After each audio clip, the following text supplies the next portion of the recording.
Hello hello guys, వచ్చేసింది మీ ముందు కుక్క వీడియోతో క్రాంతి వచ్చేసింది. ఈరోజు మనం curd rice, curd and milk ఉపయోగించి పెరుగన్నం తయారు చేయబోతున్నాం. అది రెస్టారెంట్ స్టైల్లో. దానికి ఏం కావాలంటే కొంచెం మెత్తగా వండుకున్న రైస్, ఉల్లిపాయ ముక్కలు, పచ్చిమిర్చి, అల్లం ముక్కలు, తాలింపు సామాను. ఇంకెందుకండి లేటు, వచ్చేయండి చేసేద్దాం పెరుగు రైస్. కొత్తిమీర, కొంచెం క్యారెట్ తరుగు, ఉల్లిపాయ, అల్లం ముక్కలు, పచ్చిమిర్చి ముక్కలు. ఇందులోకండి మనం లేత పచ్చిమిరపకాయలు ఎంపిక చేసుకుని వేసుకుంటే టేస్ట్ మట్టికి సూపర్ ఉంటుందండి. అలాగే రైస్తో పాటు తినేవచ్చు.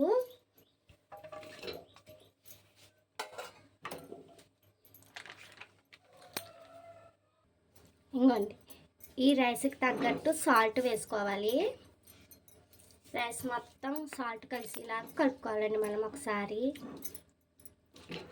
ఈ రైస్ మనం ఈ పెరుగన్నానికి మనం కొంచెం రైస్ మెత్తగా ఉడికించుకుంటే బాగుంటుందండి టేస్టు.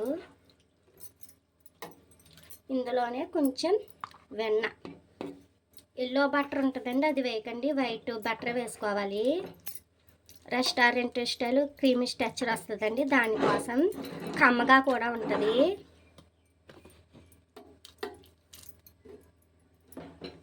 చూసారా, కొంచెం ఇప్పుడు చేసినప్పుడు కొంచెం పలచగా ఉంటుందండి, కొంచెం సేపటికి గట్టిగా అవుతుంది. కరెక్ట్ కన్సిస్టెన్సీ వస్తుందండి. ఇప్పుడు మనం పోపు వేసుకుందాం. ఇంకోండి, ఇందులో పచ్చెనపప్పు, కరివేపాకు, ఆవాలు, జీలకర్ర, కొంచెం ముక్క ఇంగువ అంటారు కదా, అది మెత్తగా చేసుకుని వేసుకోవాలండి. అలాగే చాయ్ మినపప్పు.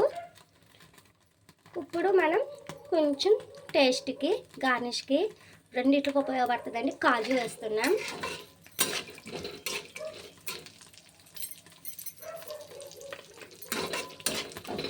పోపు వేగాక చూపిస్తాం.